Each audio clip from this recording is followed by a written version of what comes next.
नमस्तेऽस्तु महामाये श्रीपीठे सुरपूजिते शङ्खचक्रगदाहस्ते महालक्ष्मी नमोऽस्तु ते।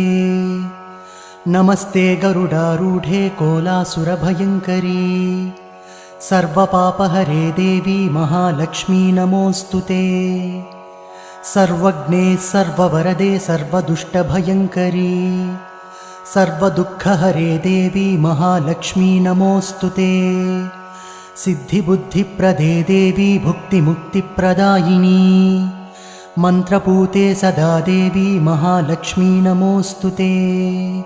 आद्यन्तरहिते देवी आदिशक्तिमहेश्वरी योगज्ञे योगसम्भूते महालक्ष्मी नमोऽस्तु ते।